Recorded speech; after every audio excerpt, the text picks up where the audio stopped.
Recentemente, cientistas chineses descobriram algo interessante na Lua, um cristal incomum. Além disso, viram que este cristal contém um elemento que pode literalmente substituir o combustível nuclear. Vamos nos aprofundar mais. A composição da Lua há muito permanece um mistério para nós. Já se passou meio século desde a missão Apollo. Infelizmente, não viajamos muito para lá desde então. Assim, não é de surpreender que não seja tão fácil estudá-la. Mas recentemente fizemos um avanço nesta área. Em dezembro de 2020, cientistas chineses enviaram a sonda Chang'e 5 para o nosso satélite natural. A missão recebeu o nome da antiga divindade chinesa da Lua, Chang'e. Bem poético, né? De qualquer forma, a sonda foi para o lado lunar mais próximo. Passou vários dias cavando na superfície e nas rochas, e depois voltou para a Terra. No total, coletou cerca de 2 quilos de rochas como basalto, lava solidificada e assim por diante. E sim, talvez não pareça muito impressionante, mas na verdade é um pequeno avanço. Afinal, não recebemos nenhuma amostra lunar desde 1976. E essas amostras são muito importantes para aprender a história do nosso mundo. Temos buscado durante muitos anos descobrir, por exemplo, como a Lua surgiu, afinal. Sim, havia muitas teorias, mas ainda não conseguimos encontrar nenhuma evidência adequada para nenhuma delas. Mas, graças às últimas missões e algumas simulações de computador, os cientistas finalmente descobriram a verdade. Ela nasceu quando algum planeta não aleatório colidiu com a Terra há muitos milhões de anos. Ele era ligeiramente menor que o nosso. Os fragmentos terrestres foram para o espaço, mas alguns permaneceram em nossa órbita. Então se juntaram e formaram o nosso satélite. Parece horrível, mas na realidade o nascimento da Lua foi a melhor coisa que já aconteceu ao nosso planeta. Se não fosse por este belo satélite, todos os nossos oceanos ainda seriam pequenas poças. A vida não teria aparecido de jeito nenhum. Portanto, esta já é uma descoberta incrível, mas ainda não é tudo. Estudando as rochas coletadas, os cientistas do Instituto de Pesquisa de Pequim descobriram algo incomum, um raro cristal lunar. Parece bem sem graça, não é? Apenas um minúsculo monocristal transparente com a espessura de um cabelo humano. Já encontramos essas coisas na Lua antes. Esses cristais foram formados como resultado da atividade vulcânica, assim como algumas granadas na Terra. E sim, o local onde descobriram esses cristais também sofreu com vulcões, 1,2 bilhão de anos atrás. Isso significa que esse bebezinho tem mais de 1 bilhão de anos. Mas isso não é o mais importante, e sim o fato deste cristal ser feito de um material único, que nunca vimos antes. Pesquisadores da International Mineralogical Association confirmaram que tal composição não pode ser achada em nenhum lugar da Terra. O cristal foi chamado de Chang'e Y, novamente em homenagem à mesma divindade lunar. E esta é mais uma conquista. É o 6º mineral até então desconhecido que encontramos na Lua e o primeiro pela China. Agora ela se tornou o 3º país a fazer tal descoberta lunar. No entanto, esse minúsculo cristal não foi a única coisa notável que descobriram. Depois de estudar essa pedra e cerca de 140 mil outras partículas lunares, os cientistas viram outra coisa, o hélio 3. Por que isso é importante? Porque este é um dos elementos que alimentam o Sol e outras estrelas do nosso universo. Costumamos dizer coisas como apague o Sol está queimando e assim por diante. E esta é uma das razões pelas quais muitas pessoas realmente pensam que ele é uma enorme bola de fogo. Mas não. A sua queima é na verdade um processo completamente diferente, que se chama fusão nuclear. Trata-se de algo bastante simples. Durante essa reação, o hidrogênio na estrela se transforma em hélio. Mas esse processo simples é na verdade uma das reações mais violentas e insanas do universo. Há um verdadeiro caldo fervente de partículas dentro do Sol. Os núcleos de hidrogênio que saltam e correm para lá estão constantemente se repelindo, pois todos são carregados positivamente. E assim poderiam continuar fervendo e relaxando sem incomodar ninguém, se não fossem as estrelas que acabaram sendo trapaceiras. Elas têm uma gravidade tão forte que basicamente agarram bilhões desses pequenos átomos e os comprimem. Combinando-se entre si, esses átomos criam novos elementos pesados, como o mencionado hélio.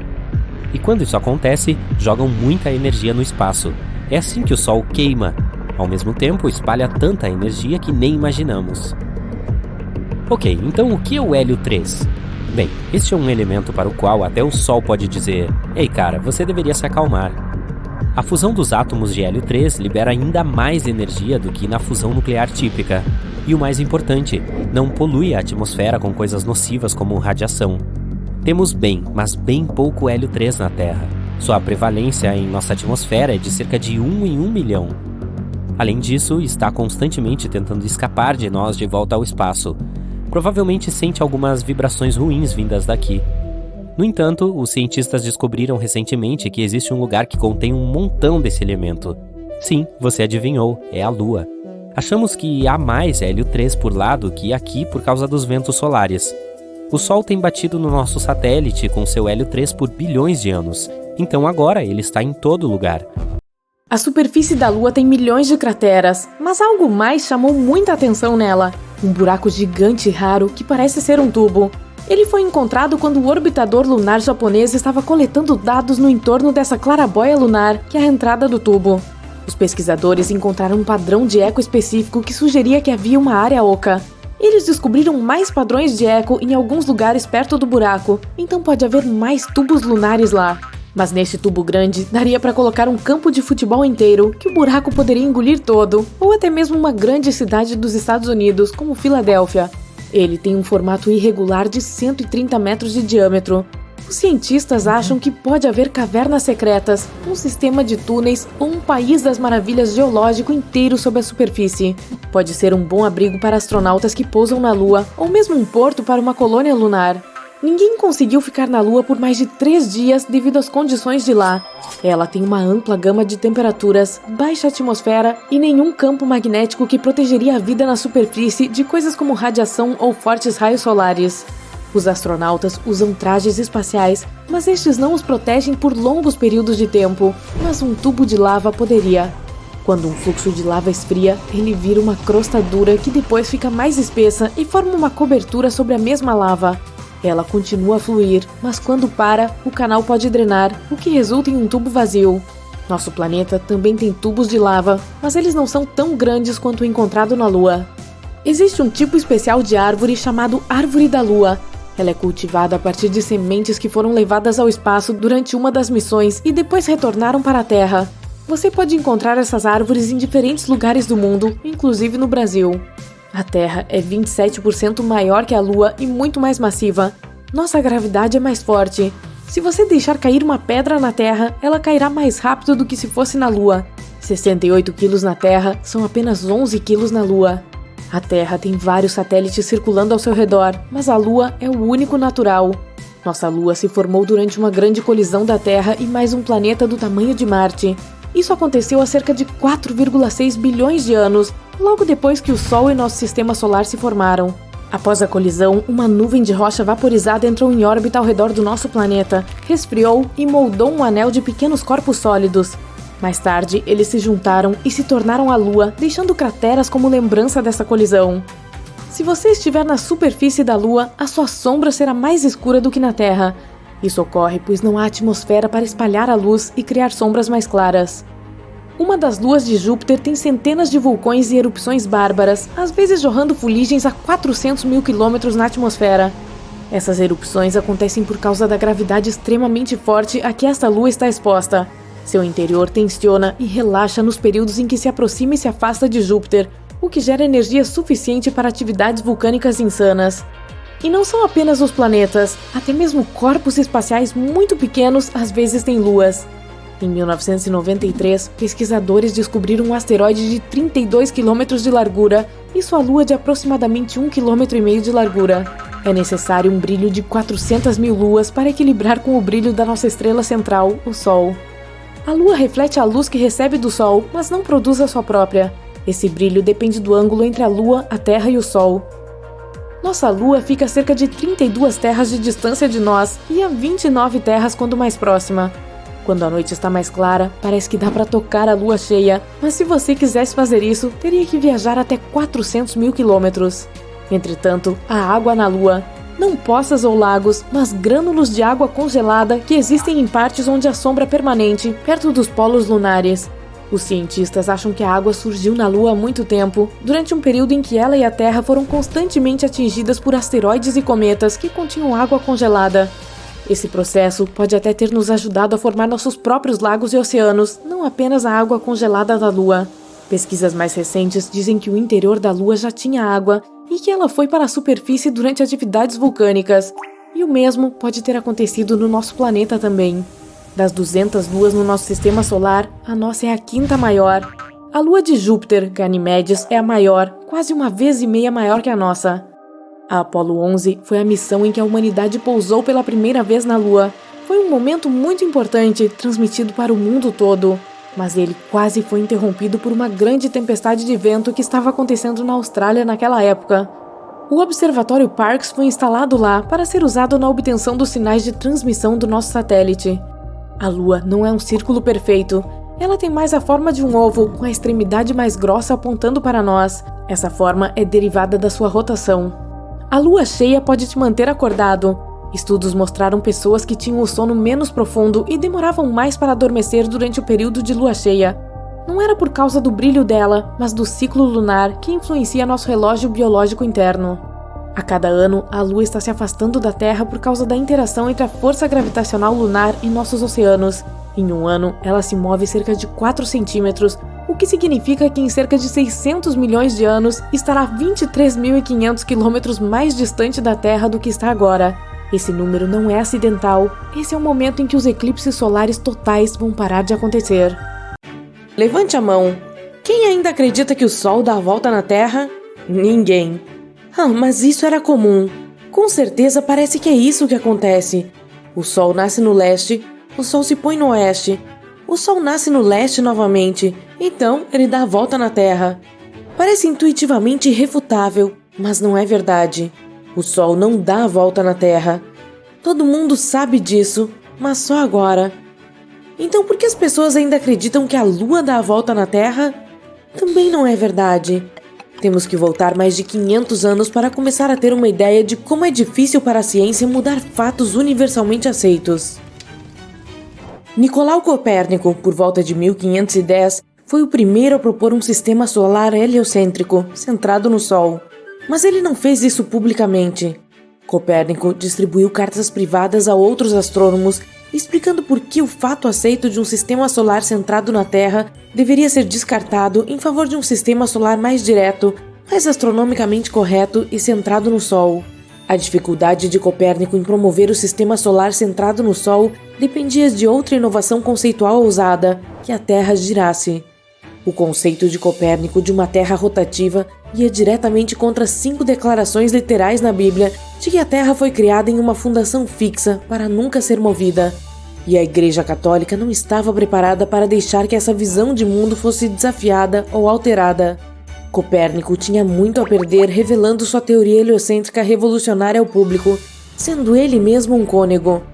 100 anos depois, Galileu Galilei não era tão comedido.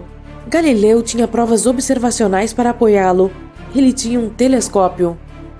No início de 1610, Galileu observou pela primeira vez as luas de Júpiter e acompanhou suas órbitas. Sim, as luas de Júpiter orbitam em torno de Júpiter. Elas giram e contornam o planeta gigante em órbitas reais, ao contrário de como a nossa Lua viaja ao redor do Sol com a Terra. Galileu se tornou famoso, ou infame como acabou sendo, porque descobriu movimentos orbitais que não eram geocêntricos, que não se encaixavam na visão de mundo aceita até ali e abalaram a cosmologia centrada na Terra da civilização. Galileu foi realmente revolucionário. Mais tarde, em 1610, Galileu observou através de seu telescópio, que tinha apenas uma abertura de 38 milímetros, o planeta Vênus passando por fases, assim como a Lua. Galileu escreveu que Vênus imita a Lua em latim em seu caderno. Não poderia haver outra explicação para essas observações. Vênus estava orbitando o Sol. As pessoas tinham medo de olhar através do telescópio de Galileu quando ele o montou na grande praça de Pisa. Elas estavam com muito medo de ter sua visão de mundo revolucionada. Por mais estranho que possa parecer, estamos experimentando algo semelhante ao que agora diz respeito à Lua orbitando o Sol e agindo como um planeta duplo com a Terra. As pessoas, inclusive cientistas, teimosamente insistem em ver a Lua como seu inteligente nome oficial da União Astronômica Internacional.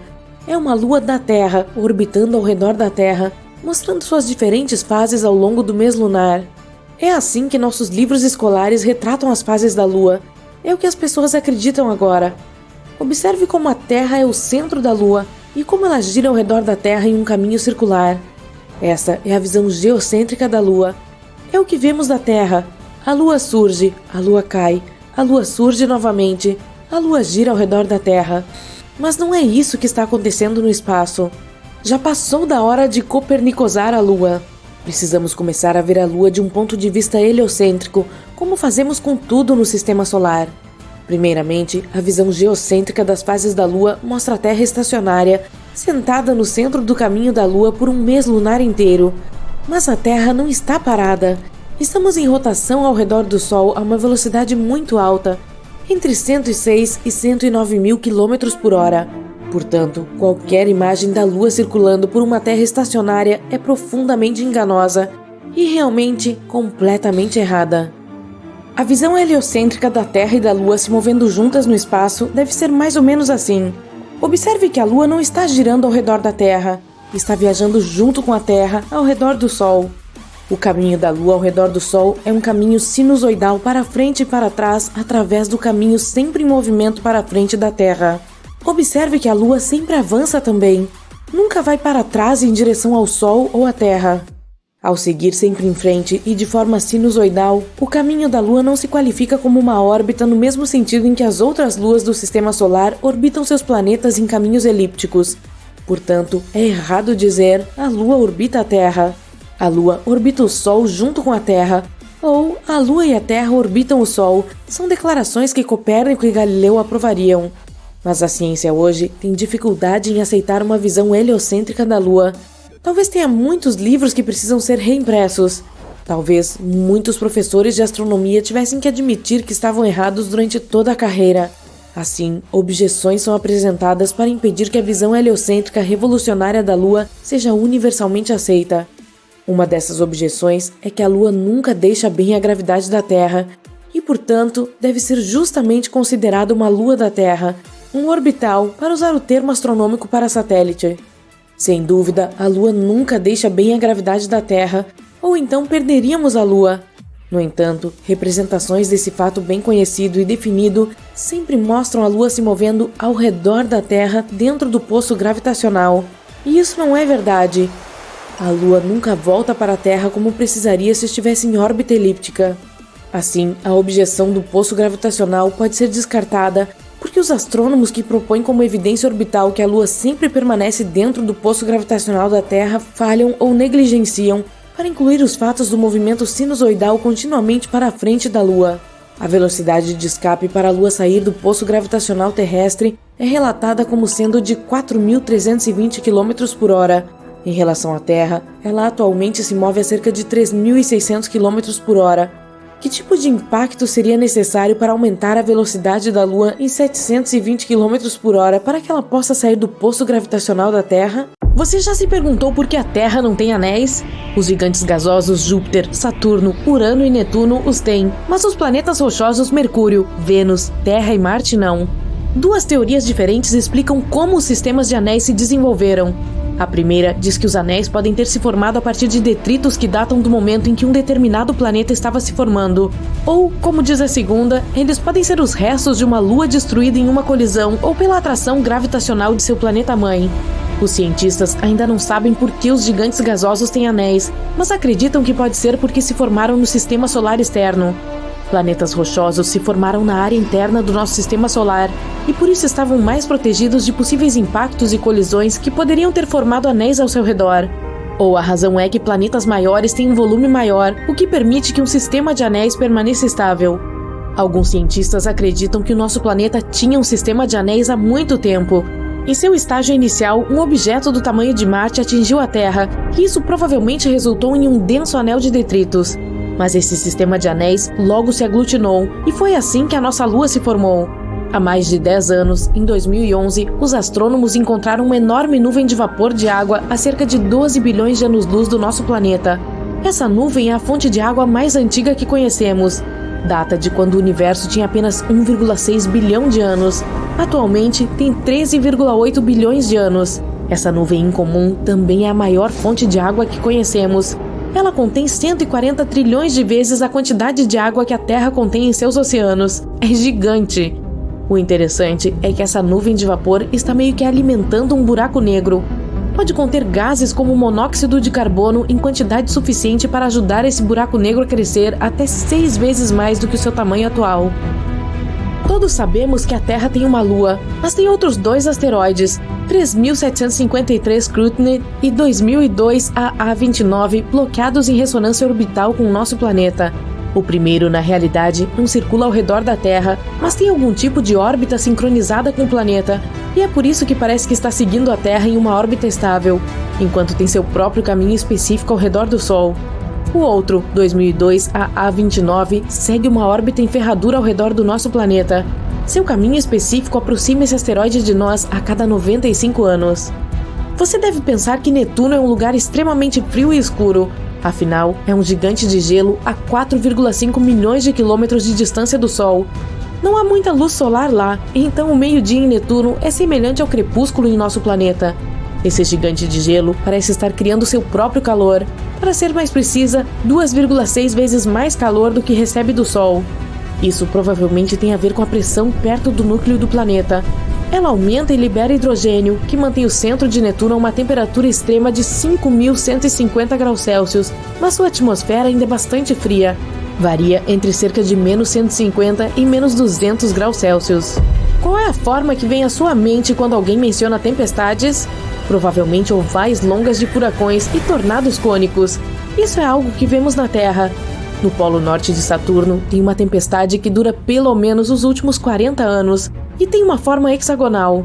Essa forma tão estranha provavelmente tem algo a ver com o gás turbulento de Saturno, ou talvez até mesmo com jatos zonais que se estendem por muitos quilômetros até uma região de pressão extremamente alta. Você já se perguntou por que os planetas não brilham enquanto as estrelas brilham? Se você estivesse lá fora, no espaço, não as veria cintilando. A razão pela qual vemos estrelas cintilando é devido à atmosfera da Terra. A luz do tamanho de um alfinete proveniente de uma estrela atinge a atmosfera. A atmosfera então a refrata, o que faz com que a luz faça um zigue-zague. Isso é o que percebemos como brilho. Planetas parecem muito maiores para nós do que apenas alfinetes. E sim, a luz deles zigue-zagueia depois de atingir a atmosfera também. Mas esses movimentos se cancelam, e é por isso que não vemos a cintilação, mas apenas um brilho constante. Em algumas regiões, você pode esperar grandes mudanças de temperatura. Por exemplo, em Montana, onde em um único dia as temperaturas foram de menos 48 para 7 graus Celsius. Parece muito, mas ainda não é nada em comparação com Mercúrio, onde as temperaturas tendem a variar mais do que 540 graus Celsius em um único dia. Elas atingem cerca de menos 170 graus Celsius à noite e eventualmente sobem para 430 graus durante o dia. Imagine o guarda-roupa que você precisaria preparar para uma única visita de 24 horas a Mercúrio. Por que a atmosfera do nosso planeta natal não desaparece no vácuo do espaço? Mesmo que não possamos vê-las, as moléculas de gás e vapor que formam a nossa atmosfera têm massa. Assim sendo, todas essas moléculas sentem a atração gravitacional da Terra, assim como nós. Elas poderiam escapar, é verdade, se tivessem energia suficiente. Por exemplo, se nosso planeta estivesse mais perto do Sol, a atmosfera seria mais quente e suas moléculas poderiam fugir mais facilmente. Mas, felizmente, a Terra está na distância certa do Sol e tem massa suficiente para manter sua atmosfera no mesmo lugar. Quando você pensa em vulcões, provavelmente imagina lava quente e derretida saindo deles. Pelo menos é assim que funciona na Terra. No espaço, os vulcões podem vomitar metano, água ou até amônia. Lá em cima, um vulcão também pode vomitar materiais específicos que congelam à medida que entram em erupção.